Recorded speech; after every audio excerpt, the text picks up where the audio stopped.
नमस्कार, स्वागत है आपका। न्यूज़ स्ट्रीट दिख रहे हैं आप, मैं हूं आपके साथ शफान अंसारी। आज शुरुआत आपके से जुड़े मुद्दे से ही करते हैं। मध्य प्रदेश में कोरोना संक्रमण की रफ्तार नियंत्रित होती दिखाई दे रही है। प्रदेश में संक्रमण दर 5% से कम हो गई है या इसके आसपास है। वहीं राहत की बात यह है कि 46 दिन बाद पहली बार 4000 से कम संक्रमित पाए गए हैं। राहत की बात, इसी के साथ चिंता की बात यह भी है कि मौत का आंकड़ा अभी भी कम नहीं हो रहा। ब्लैक फंगस का भी प्रदेश में खतरा बढ़ता जा रहा है, जिसे देखते हुए प्रदेश सरकार ने इसे महामारी घोषित कर दिया है। सीएम ने जहां संक्रमण कम होने पर संतुष्टि जाहिर की है, तो वहीं ब्लैक फंगस के खतरे को देखते हुए प्रदेशवासियों को अभी भी सतर्क रहने को कहा है। पूरी खबर पर विस्तार से करेंगे चर्चा, लेकिन उससे पहले डालते हैं इस रिपोर्ट पर नजर। मध्य प्रदेश में कोरोना संक्रमण काबू होता दिखाई दे रहा है। प्रदेश में संक्रमण दर 5% पर पहुंच गई है। वहीं मौत का आंकड़ा अभी भी चिंतित कर रहा है। पिछले 24 घंटे के आंकड़ों पर गौर करें तो पिछले 24 घंटे में 3844 मरीज मिले। 4000 से कम केस 46 दिन बाद दर्ज हुए। इससे पहले 5 अप्रैल को 3722 केस मिले थे। कोरोना से अब तक 7483 मौतें हो चुकी। पिछले 24 घंटों में 89 मौतें हुई हैं। अप्रैल में 1798 मौतें दर्ज की गईं, जो कुल मौतों का 24% है। मई माह में अब तक 1671 मौतें हो चुकी हैं। प्रदेश में एक्टिव केसों का आंकड़ा लगातार कम होता जा रहा है। स्वास्थ्य विभाग की ताज़ा रिपोर्ट के अनुसार प्रदेश के 6 जिले ऐसे हैं जहां एक्टिव मरीजों की संख्या 2000 से अधिक है। इंदौर 9432, मौत 1301। भोपाल 9773, मौत 905। ग्वालियर 4984, मौत 521। जबलपुर 2602, मौत 539। रतलाम 2536, मौत 283। उज्जैन 2215, मौत 166। प्रदेश में संक्रमण दर 5% पहुंचने पर सीएम शिवराज सिंह चौहान ने भी संतुष्टि जाहिर की है। साथ ही लोगों को अभी सतर्क रहने को कहा है। अब हमारा पॉजिटिविटी रेट, समग्र पॉजिटिविटी रेट 5% के नीचे आ गया है। हम 4.5 के आसपास पहुंच गए।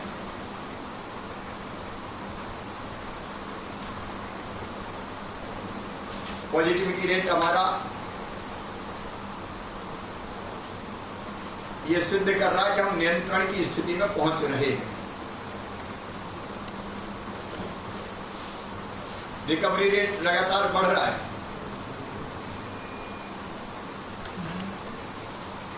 90 के ऊपर पहुंच गया है। समग्र पॉजिटिविटी रेट भी हमारा लगातार, चाहे 7 डेज का हो, 7 दिनों का, वो भी कम हो रहा है और रोज का भी लगातार नीचे जा रहा है।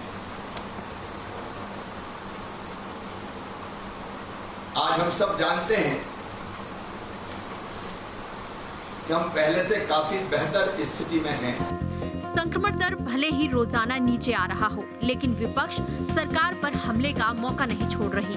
छिपाने और दबाने का काम हो रहा है। ये टेस्ट बदल दो, टेस्ट मत करो, कोविड के आंकड़े गलत बताओ, ये प्रदेश को, देश को और पूरे विश्व को गुमराह करने का ये प्रयास है। WHO ने परसों रिपोर्ट छापी है, आपने पढ़ी होगी, कि भारत के आंकड़े बिल्कुल गलत हैं। WHO छाप रहा है, हमें शर्म आनी चाहिए।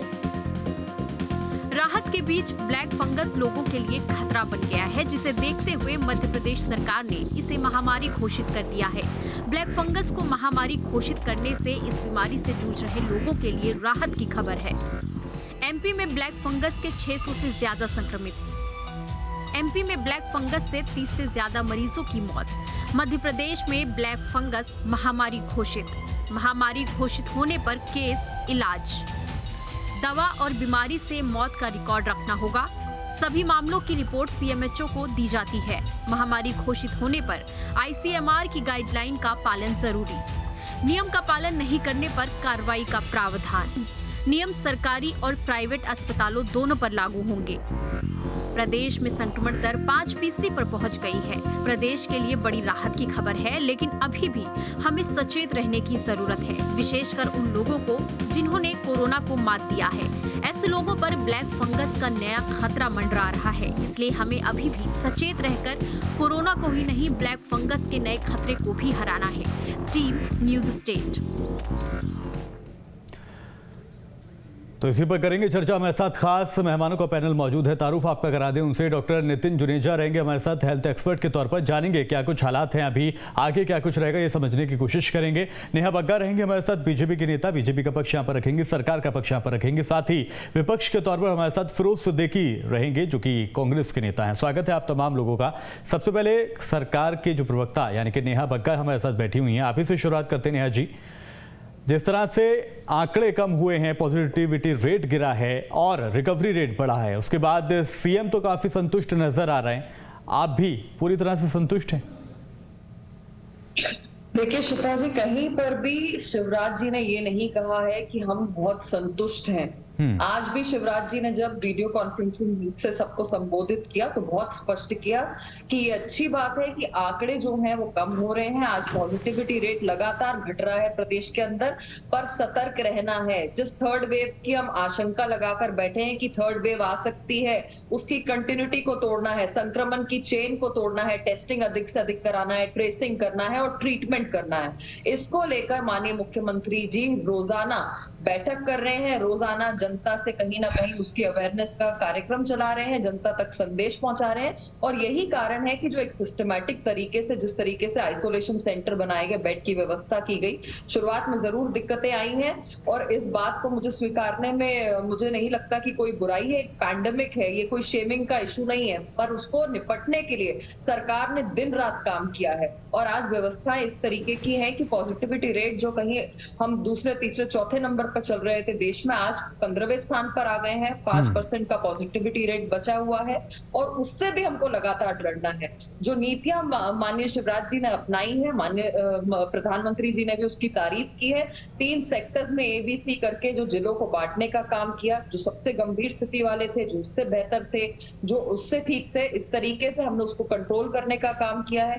कोरोना कर्फ्यू का एक निर्णय जिसमें समाज ने, प्रदेश की जनता ने भरपूर सहयोग किया है, जिससे कि एक जो चेन थी उसको ब्रेक करने में प्रदेश सक्सेसफुल हुआ है। पर इसका मतलब ये कतई नहीं है कि हमने इस पर विजय पा दी है। आज भी वो सेकेंड वेव चल रही है, आज भी चुनौतियां बहुत सारी हैं। ब्लैक फंगस की एक और चुनौती हमारे सामने आ गई है और इससे लड़ने के लिए निरंतर जो प्रोटोकॉल है, चाहे वो सोशल डिस्टेंसिंग का हो, मास्क का हो, सैनिटाइजेशन का हो और उसके साथ साथ वैक्सीनेशन का, इस पूरे प्रोसेस को हमको अपनाकर चलना है।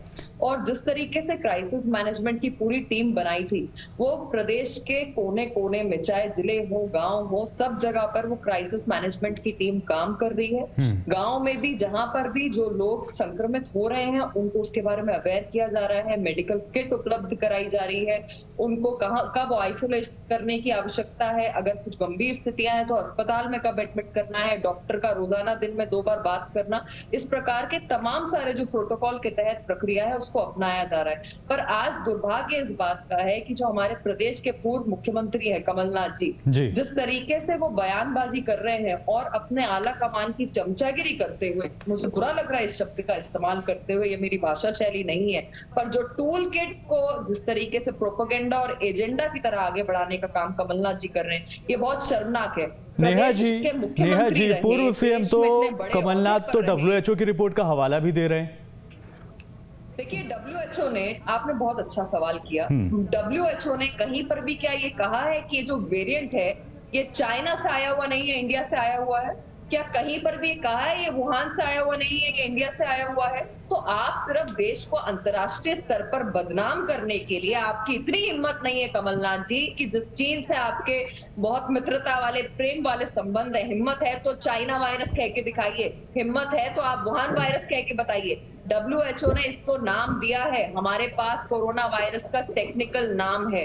और आज सिर्फ भारत की छवि बिगाड़ने के लिए, प्रधानमंत्री की छवि बिगाड़ने के लिए इतने बड़े व्यक्तित्व का व्यक्ति अगर इतने निचले स्तर पर गिर जाता है, और एक वीडियो आपके चैनल ने भी कल दिखाया है और बाकी चैनल्स ने भी दिखाया, जिस तरीके से कमलनाथ जी ने अपने ही विधायक से आह्वान किया कि किसानों के बीच में आग लगा दो, भड़काओ उन्हें, तुम्हारा काम इस वक्त सिर्फ आग लगाने का है, मौके इस परिस्थिति का फायदा उठाओ, आग लगाओ, मैं जो बोल रहा हूँ बस उतना करो, आग लगाओ और आग लगाने का ही काम करो। ये स्पष्ट करता है कि इनकी नीतियां क्या है और टूल किट का प्रोपेगेंडा कैसे चल रहा है। ठीक है, फिरोज सिद्दीकी साहब, सुना होगा आपने नेहा बग्गा ने जो भी कुछ कहा है, साथ ही साथ क्या वाकई में कांग्रेस ये कर रही है, क्या चीन के साथ मिलकर काम कर रहे हैं क्या आप लोग?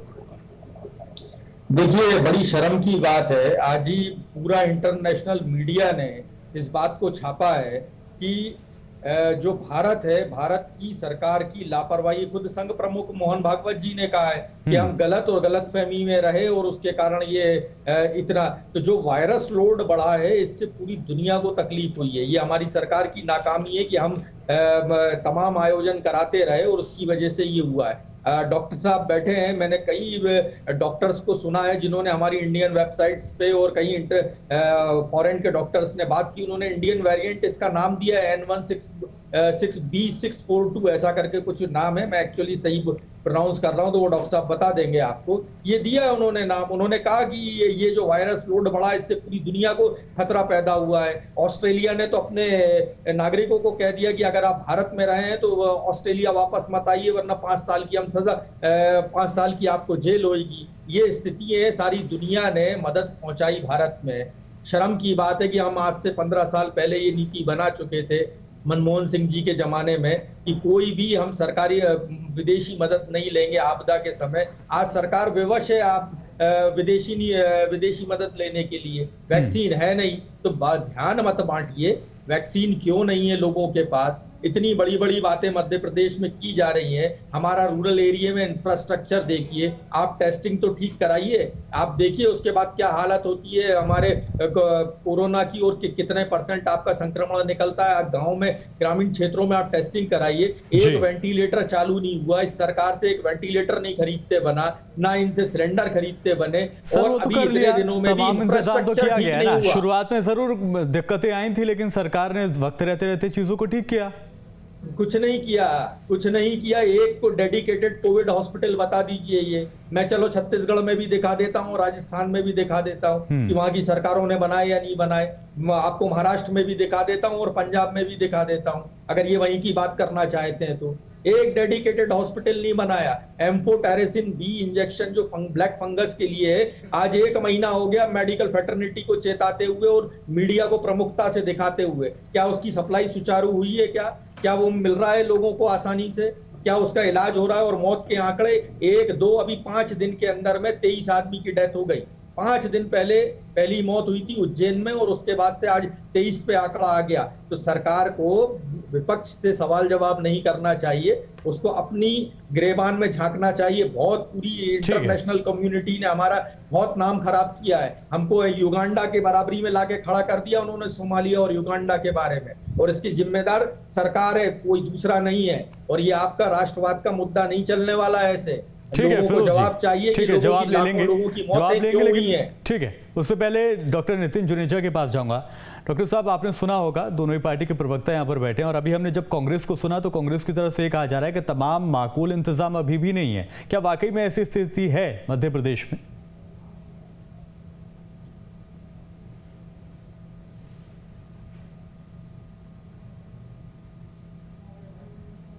रोक का समय नहीं है।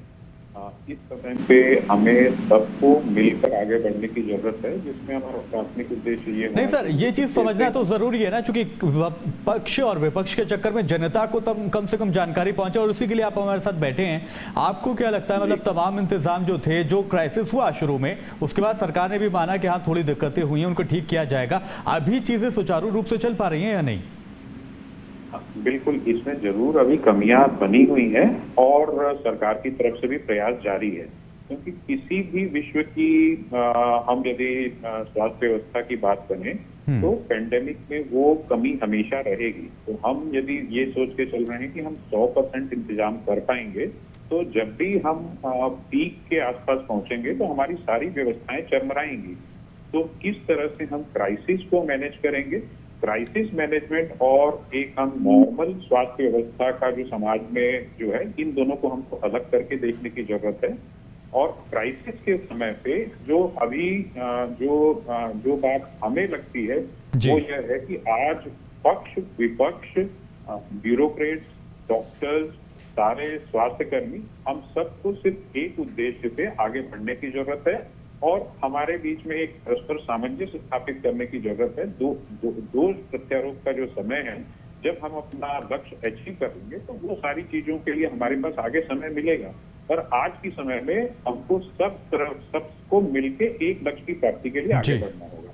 ठीक है, नेहा बग्गा की बात से लेंगे। नेहा बग्गा जी, सेकेंड स्ट्रेन तो हमने देख लिया, कई लोगों ने अपनों को खोया भी, या खुद पीएम ने जब कल संबोधित किया था वो भी रोते हुए दिखाई दिए, भावुक होते हुए दिखाई दिए। उसके बाद अब नई परेशानी थर्ड फेज से पहले या थर्ड स्ट्रेन से पहले ब्लैक फंगस आ गई है, उसके लिए सरकार की क्या तैयारियां?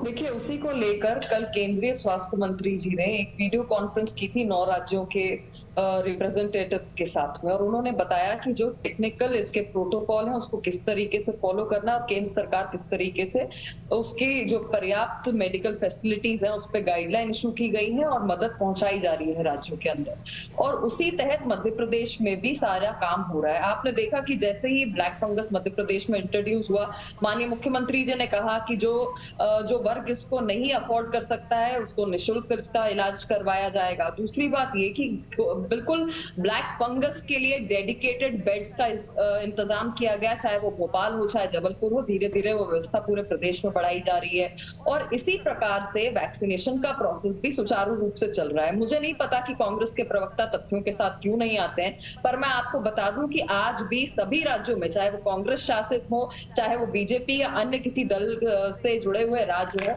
आज के समय में भी अगर आप देश भर में देखेंगे तो 1.6 करोड़ के डोजेस सभी स्टेट्स के पास अवेलेबल है।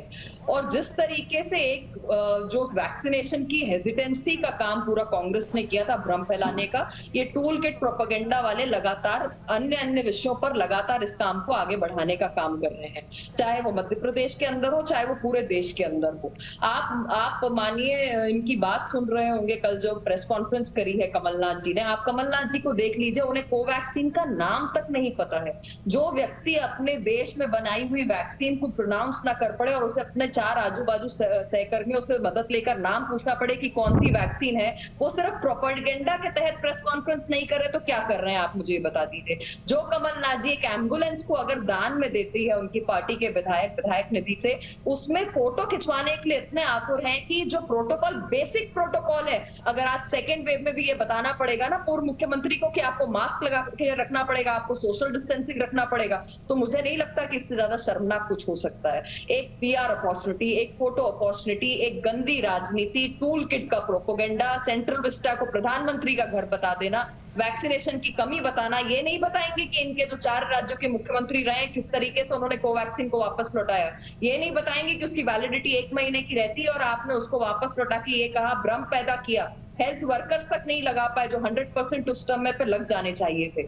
आज क्यों नहीं ये सारी बातों का जवाब विपक्षी दल देते कि इनके राज्यों में, जहां पर इनके सर्वमान्य नेता जो आज भी भ्रम फैला रहे हैं, जिन्होंने आज भी ट्वीट करके कहा है कि अगर पॉजिटिविटी रेट कम हो रहा है तो मोर्टेलिटी क्यों नहीं कम हो रही, ये तो कोई भी नासमझ जो बेसिक समझ रखता है वो भी बता देगा कि मोर्टेलिटी का रेट जो है 3 स्टेजेस में बांट के रख लीजिए आप, जिन लोगों को कोविड पॉजिटिव सिम्टम्स हो रहे हैं। 1 जो कम वाले हैं, जिनको ज्यादा हो रहा है, और जो सबसे अधिक संक्रमित हैं, जो 3rd स्टेज पर आ चुका है उसका मोर्टेलिटी सस्पेक्शन नहीं किया जा सकता, पर 1 और 2 स्टेज वाले जो हैं वो उनके पॉजिटिविटी रेट खत्म हो रहा है, वो जल्दी उपचार पा रहे हैं, वो घर पे मेडिकल किट्स पा रहे हैं और इस वजह से पॉजिटिविटी रेट कम हो रहा है। नेहा बग्गा जी, एक सवाल है मेरा आपसे। आपने ये तो बता दिया कि कांग्रेस के जो नेता हैं, जो तमाम प्रवक्ता हैं, चाहे वो पूर्व सीएम ही क्यों ना हो, वो लगातार इस तरह के काम कर रहे हैं, फोटो सेशन भी वो करवाते हैं, साथ ही साथ वैक्सीन का जो नाम है वो भी प्रोनाउंस वो नहीं कर पाते।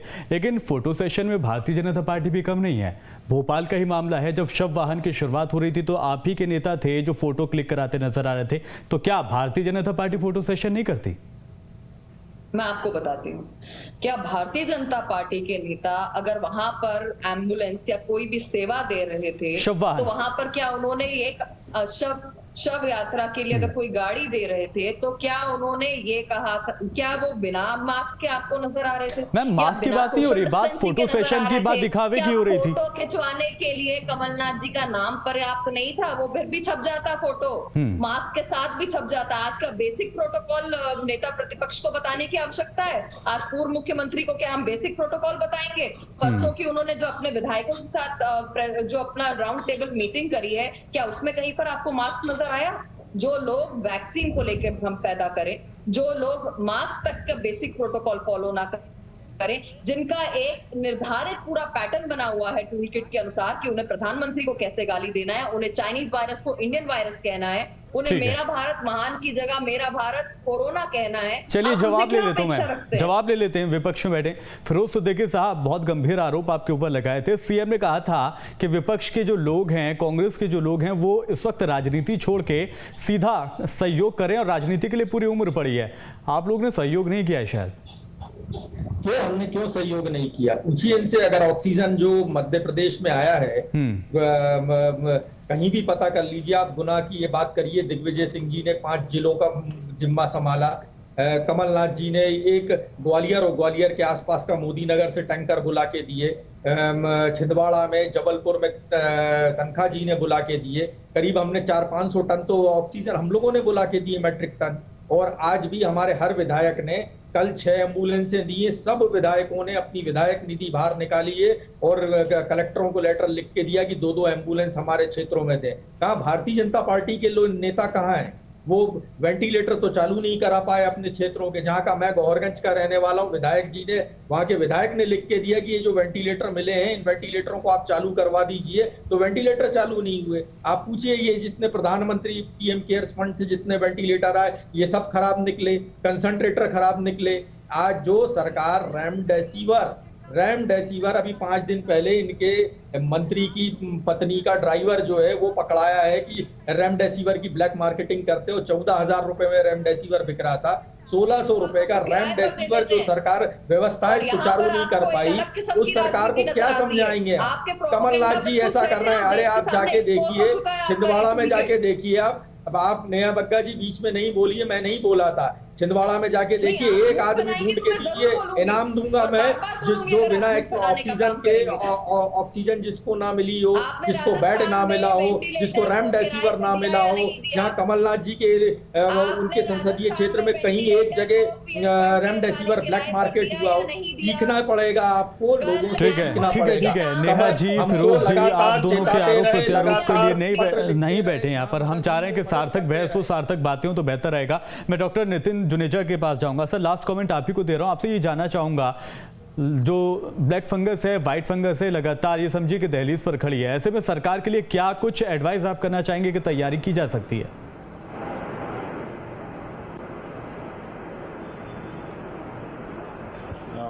देखिए, जो ब्लैक फंगस है, पहला तो मैं ये संदेश देना चाहूँगा कि यह संक्रामक रोग नहीं है जी।